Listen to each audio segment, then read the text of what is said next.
Assalamualaikum warahmatullahi wabarakatuh. Begini kalau dalam filsafat ini namanya problem mind and body. Biasanya ada di philosophy of mind. Bagaimana orang menghayati identitas dirinya, identitas personalnya. Dalam dunia filsafat itu ada pertanyaan seperti ini. Mungkin teman-teman kalau ada waktu boleh ikut-ikutan mikir. Jadi yang pertama begini, pertanyaannya, apakah dirimu orang yang sama dengan dirimu 5 detik yang lalu, atau dengan dirimu tadi malam, atau dengan dirimu tahun lalu 2021 misalnya. Saya yang ngomong tadi 1 jaman yang lalu waktu buka ngaji dengan saya sekarang di menit 1 jam lebih kajian ini masih orang yang sama atau sudah berubah? Ada perubahan enggak? Atau yo itu masih orang yang sama sih? Cara membuktikannya gimana kalau saya itu masih orang yang sama atau sudah berubah? Apa sih buktinya bahwa kita ini orang yang sama terus-menerus? Kalau saya Faiz, ini Faiz yang sama dengan yang dulu ngaji filsafat di awal tahun 2013, apa sudah Faiz yang berbeda? Ketika ngaji filsafat sudah 300 sekian serinya. Teman-teman boleh bertanya begitu, aku ini orang yang sama ketika dulu lulus SMA atau sudah berubah? Kalau berubah apanya? Kalau tidak berubah apanya? Kalau berubah apa aku masih bisa dipanggil Faiz sebagaimana yang dulu? Apa aku ini orang yang sama atau tidak? Bagaimana kita bisa tahu bahwa kita ini orang yang sama? Ketika kita mau tidur terus bangun lagi, itu membuktikan bahwa yang bangun ini ya orang yang tadi tidur itu. Nah, ini buktinya mana? Nah, ini problem philosophy of mind kalau dalam filsafat. Ya teori-teorinya banyak. Ini saya jelaskan agak cepat ya karena pertimbangan waktu. Mungkin teman-teman silahkan mendalami. Ada beberapa teori untuk yang diberikan oleh para filosof untuk menjawab pertanyaan ini. Misalnya ada yang punya pandangan begini. Teori yang pertama ini namanya illusion theory. Teori ilusi. Kata teori ini tidak ada diri yang tetap sepanjang waktu. Kita ini berubah dari satu waktu ke waktu selanjutnya dan terus berubah menjadi pribadi yang baru. Nah, kalau kita menganggap bahwa ada sesuatu yang tetap dan sama dalam diri kita, itu ilusi saja. Itu namanya illusion theory. Jadi menurut teori illusion theory ini ya orang itu berubah terus.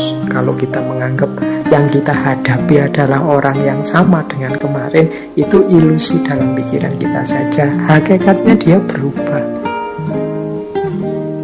Bahkan ada argumennya, kalau secara fisik kan manusia pasti juga berubah.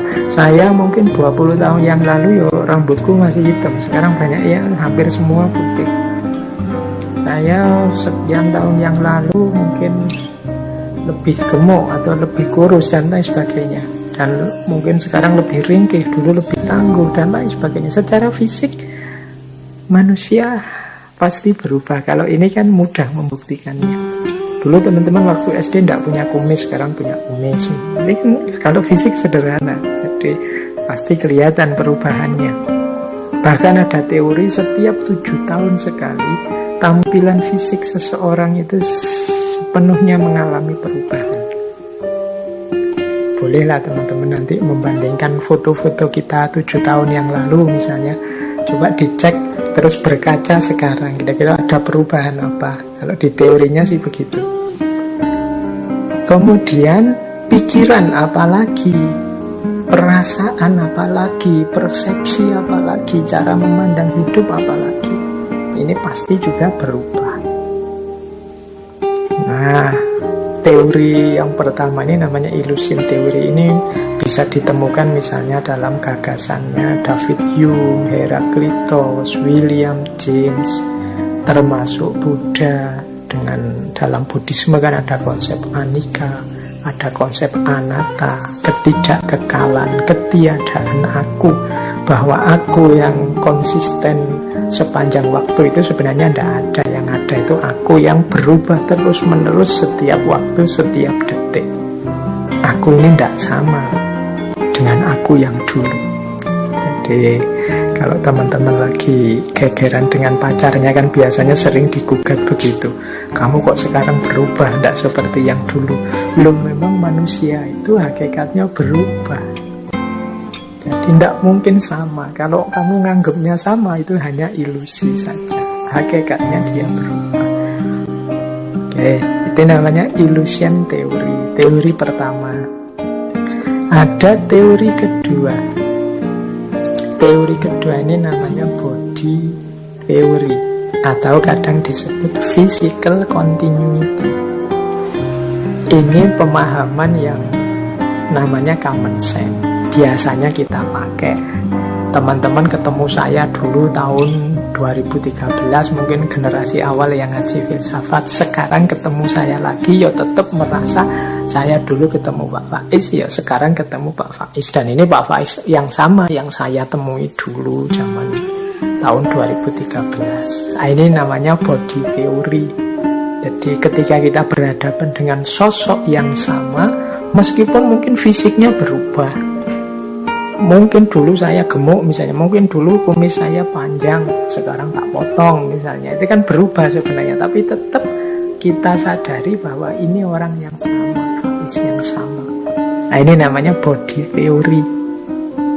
Jadi, atau teori physical continuity. Meskipun sama sekali berubah, misalnya saya melakukan operasi plastik total misalnya, sehingga berubah sama sekali. Tapi kan kalau kita tahu ini Pak Faiz dulu, ya memang operasi plastik saja, sekarang wajahnya berubah, tapi tetap aku nganggep ini Pak Faiz. Ini namanya body theory. Jadi asal aku berhadapan dengan sosok ini, apapun perubahannya, ya tetap dia orang yang sama. Nah, ini teori kedua. Ada teori ketiga, namanya soul theory.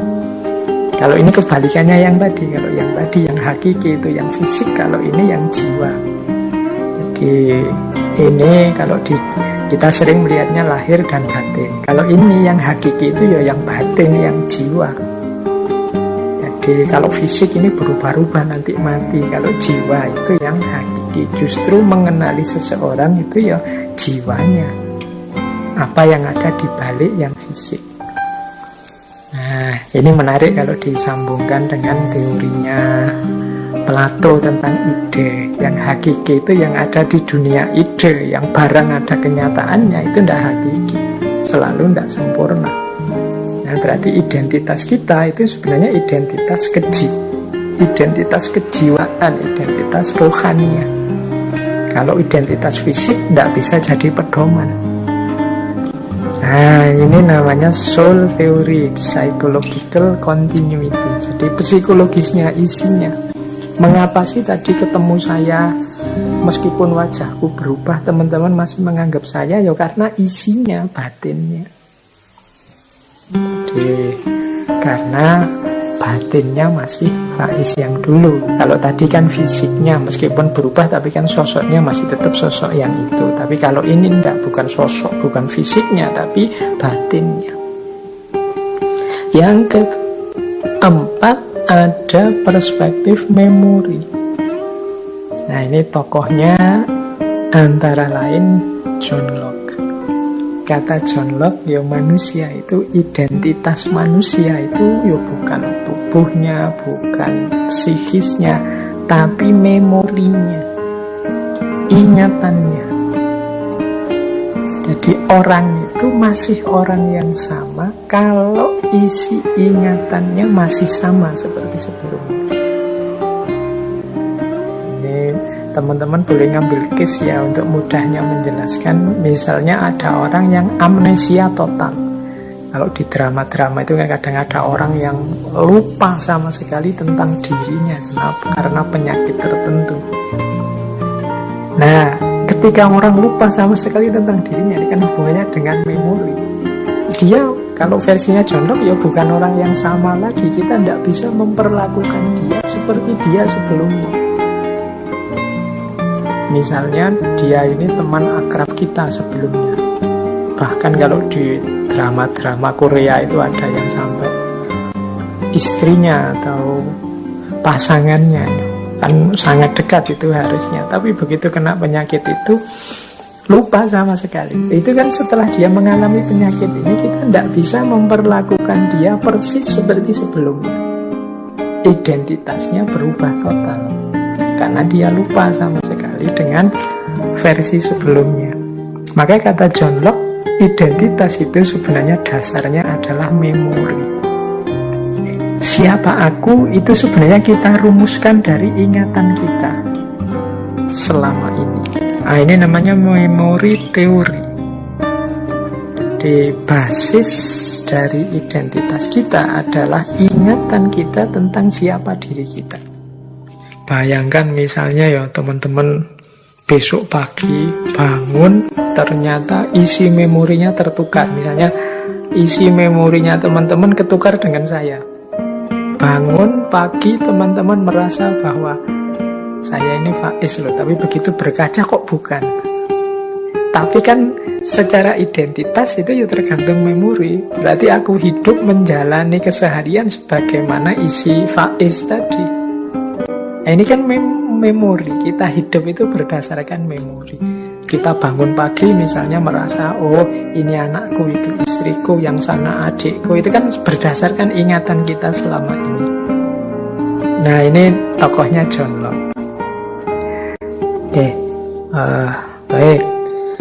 Berarti ada 4 perspektif tadi ya untuk bagaimana kita menegaskan siapa aku ini. Ada teori ilusi yang berpandangan tidak adalah identitas yang tetap itu sepanjang waktu. Kita ini manusia yang selalu berubah. Ada body teori, ya aku yang terlihat selama ini. Nah, kalau soul teori, ya aku adalah apa yang aku rasakan dalam jiwaku selama ini. Kalau memory teori itu ya aku adalah sesuai yang aku ingat tentang diriku selama ini. Kalau teman-teman tanya yang paling pas yang mana Pak, yang paling benar yang mana Pak, ini kalau dalam filsafat seperti saya bilang di awal tadi, ini perdebatan dan diskusi ini masih berlangsung, masih banyak perspektif-perspektif baru. Apalagi hari ini muncul macam-macam problem, termasuk situasi-situasi seperti artificial intelligence, kesadaran-kesadaran baru tentang manusia ini juga nambah rame. Mungkin lain waktu bisa kita jelajahi lebih dalam. Hari ini mungkin teman-teman kenal, tadi saya singgung sedikit, misalnya operasi plastik. Orang bisa mengubah total tampilan fisiknya meskipun isinya sama. Ini masih tetap orang yang sama atau tidak? Orang yang kehilangan ingatan total. Bahkan hari ini ada istilah multiple personality disorder. Orang yang mengalami merasa dalam dirinya ada banyak personalitas. Ada, kok rasanya saya ini kadang jadi orang pemarah, kadang jadi kelihatannya kok sabar sekali, kadang jadi ada tabrakan-tabrakan di identitas dalam dirinya. Orang merasa dalam dirinya ada beberapa personalitas yang bisa berubah-ubah. Belum lagi beberapa gejala sakit jiwa. Atau kalau teman-teman pernah membaca novel itu kan fiksi, Dr. Jekyll and Mr. Hyde. Bagaimana orang itu yang paginya sih dokter, dia tulus bantu orang, malamnya jadi sosok yang mengerikan. Seperti psikopat-psikopat itu kan kadang kelihatannya lembut, kelihatannya manusiawi sekali kelihatannya, tapi kalau keluar sisi sadisnya dia luar biasa sadisnya. Nah, ini kan fenomena-fenomena yang mungkin perlu dibahas lebih dalam, lebih luas. luas. Cuma untuk malam hari ini kita belum banyak fokus ke situ. Paling tidak teman-teman ngerti dulu wacananya. Seperti saya bilang ya, ngaji ini kita awali dulu dengan nambah wawasannya dulu. Baik, jadi itu saya potong dari Tahdzibul Akhlak itu. Kita harus selalu dalam proses perbaikan akhlak, karena inna wujuda jauharil insan muta'allakun bikudrati fa'ilihi wa kholikihi tabaraka wa taqaddasa ismuhu ta'ala.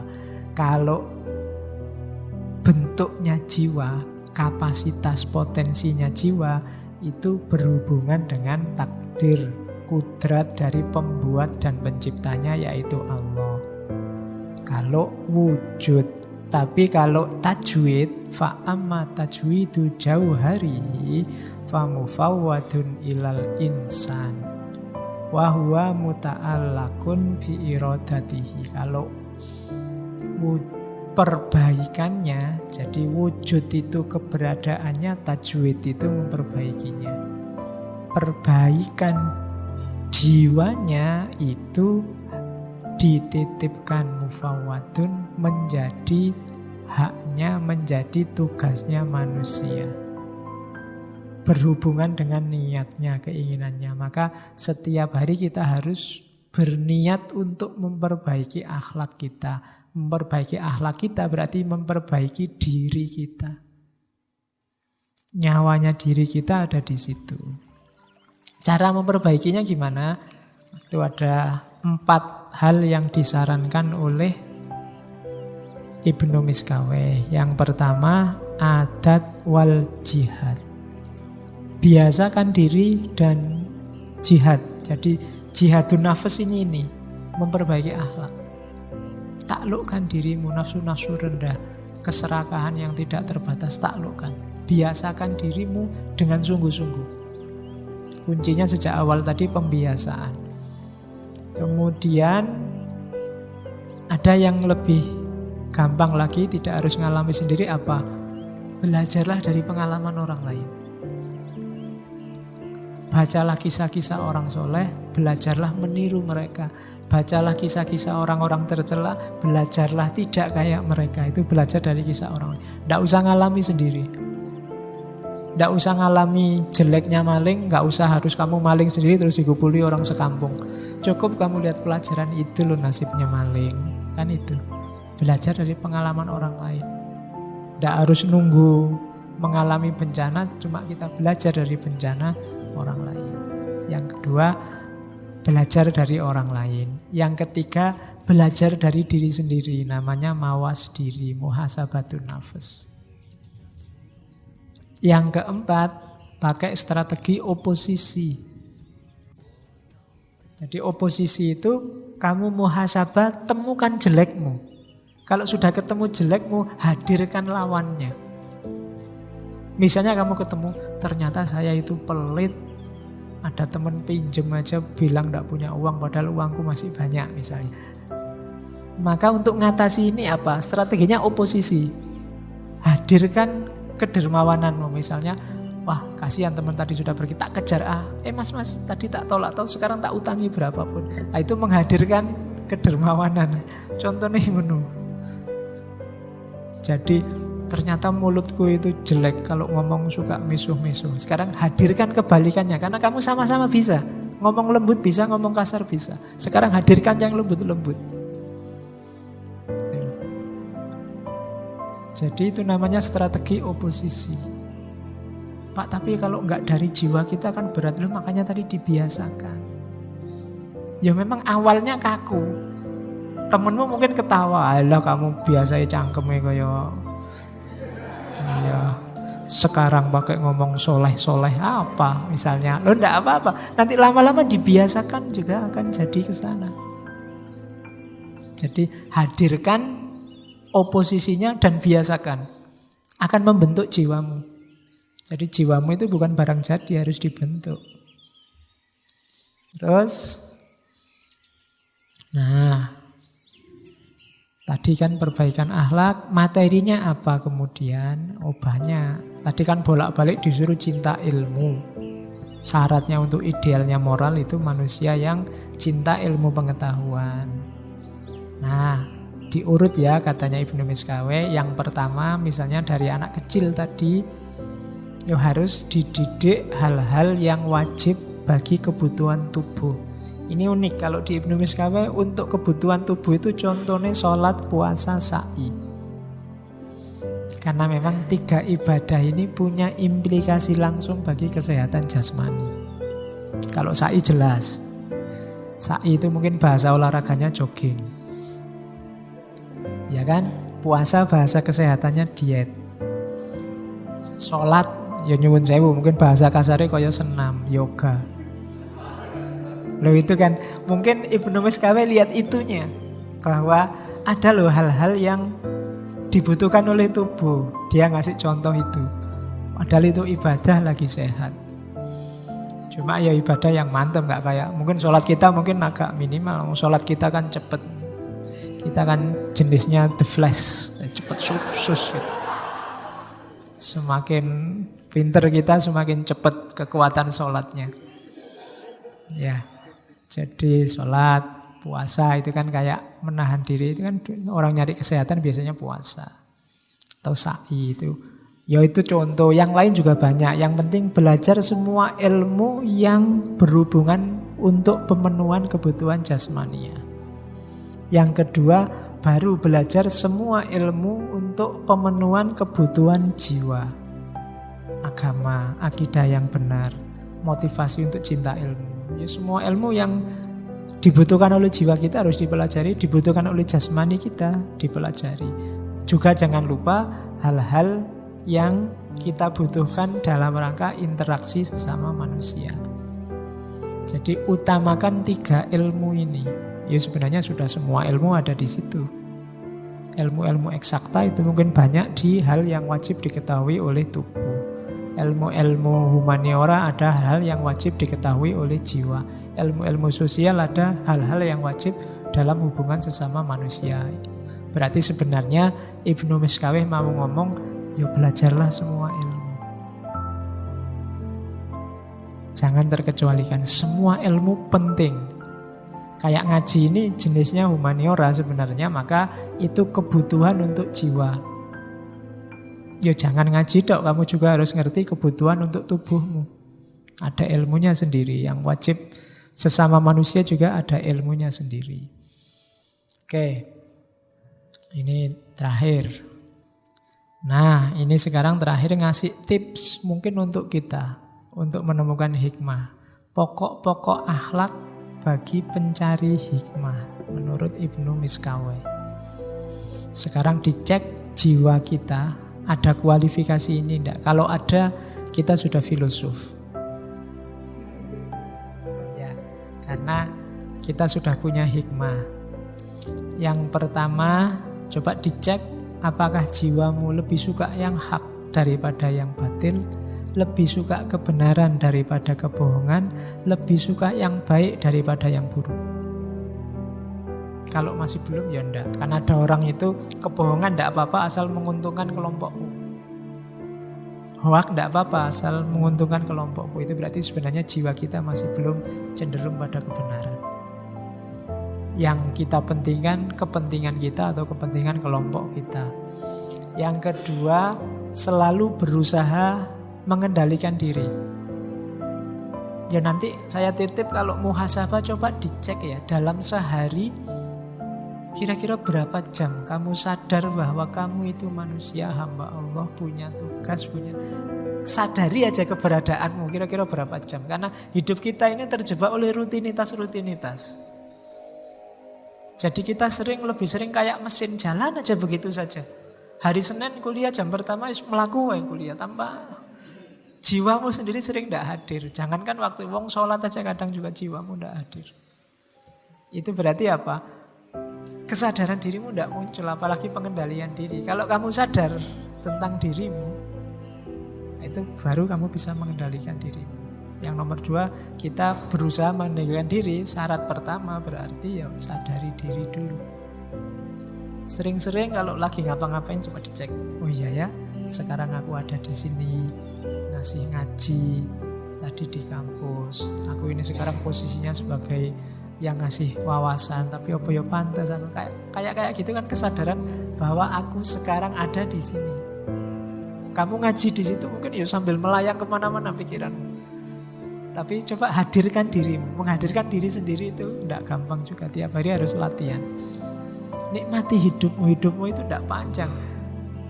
Tidak ada hadisnya Nabi, nggak ada orang hidup setelah ini 100 tahun setelah ini masih hidup juga. Berarti pendek hidup kita. Seringlah hadir dalam hidupmu sendiri. Karena kamu sering tidak hadir. Apalagi orang yang jatuh cinta, yang hadir pacarnya terus. Di sini itu isinya orang lain. Mungkin dosen pembimbingnya, mungkin ya kan, tukang warung, mungkin pokoknya nggak pernah dirinya sendiri hadir dalam pikirannya. Ayo dihadirkan diri kita. Eman-eman kita membunuh diri kita sendiri, menyingkirkan diri kita sendiri dan menghadirkan banyak orang lain di kepala kita. Nikmatilah hidupmu, hadirkan dirimu, baru bisa mengendalikan diri. Yang ketiga, berpegang teguh pada syariat. Jadi keyakinan agamamu, yakinilah sekuat mungkin, jalankan. Ini hubungannya sama kebahagiaan. Mana yang kamu anggap benar, jalankan itu. Fastabiqul khairat, katanya Allah. Tidak usah kakean debat. Keyakinanmu akan kebenaran, jalankan. Pegang teguh itu. Terus menepati janji. Terus jangan mudah percaya pada orang lain. Karena sering orang terus jadi menyesal karena percayanya pada orang lain. Karena manusia itu berubah. Mungkin bukan salah orang yang kamu percaya, tapi salah dirimu sendiri terlalu percaya. Itu sumber. Pencari hikmah itu selalu kritis, teliti. Suka pada keindahan. Sebenarnya ini otomatis alami. Orang waras pasti suka yang indah-indah. Ya, kecuali kamu agak aneh. Tapi secara normal orang, meskipun definisi keindahan itu relatif, tapi orang pasti lebih suka yang indah. Meskipun indahnya subjektif, tapi senangilah keindahan. Kemudian latihan menyetabilkan jiwa apapun yang terjadi. Tidak gampang terpengaruh. Sukses, gagal, dan yang sejenis itu tetap kukuh jiwamu dalam akhlak. Terus latihan tidak mudah mengungkapkan sesuatu sebelum dipikir. Sebelum tahu kebenarannya yang sejati, jangan ngomong apapun, jangan menyebarkan apapun. Hari ini kan sering begitu. Pastikan dulu bahwa yang kamu sebarkan itu, yang kamu omongkan itu memang benar sesuai keyakinanmu. Bahwa ya kita bisa salah, tapi latihlah dirimu untuk tidak mengungkapkan sesuatu yang kamu sendiri juga tidak yakin benar. Atau kamu sudah tahu bahwa itu tidak benar. Biasanya karena alasan kepentingan sesaat. Berani dalam kebenaran itu pasti. Orang boleh penakut, pengecut dalam kejelekan. Takut Pak saya bohong, itu bagus. Saya pengecut Pak kalau disuruh pacaran itu Pak misalnya, tidak apa-apa. Tapi kalau dalam kebenaran harus berani. Terus mengisi sisa umur untuk hal-hal yang penting. Ini juga, kamu introspeksi lah. Dalam 24 jam hidupmu, kira-kira berapa jam yang serius dan penting? Berapa jam yang iseng? Berapa jam yang tidak ada gunanya sama sekali? Bisa dimulai dari hal paling kecil, HP-mu coba. Postinganmu hari ini, atau yang dikirim temanmu hari ini, coba dibaca. Berapa hal yang gawat darurat?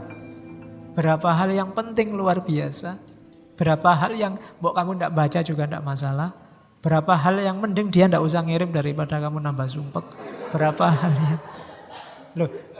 itu klasifikasi latihan.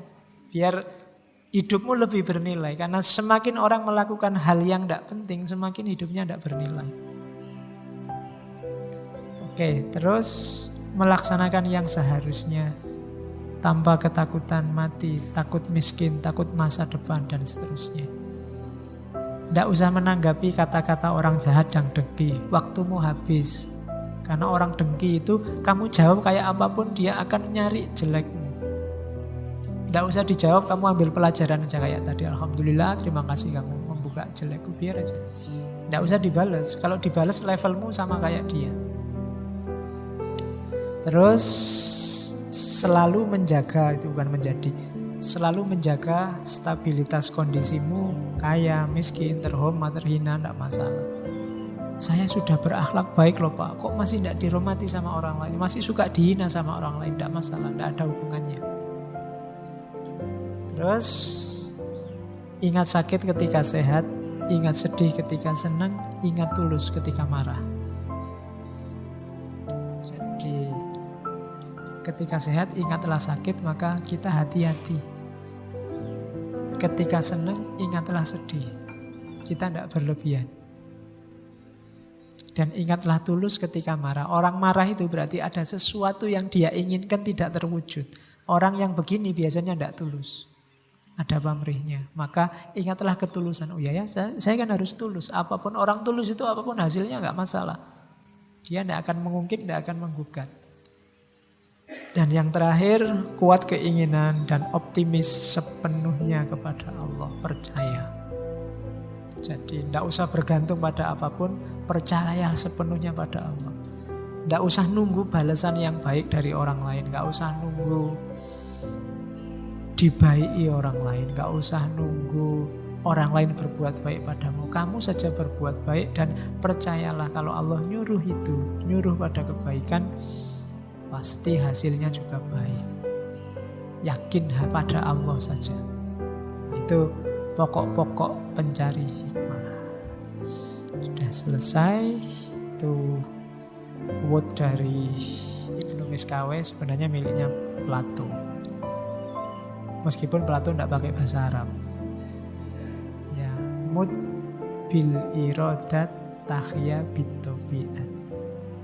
Matikan keinginanmu, maka kamu akan hidup secara alami sesuai kehendaknya Allah. Terlalu banyak keinginan, itu maunya Ibnu Miskawe, mengeruhkan jiwamu. Pasrahkan saja semua keinginan, hidup secara alami. Mut bil iradat tahya bitobiat.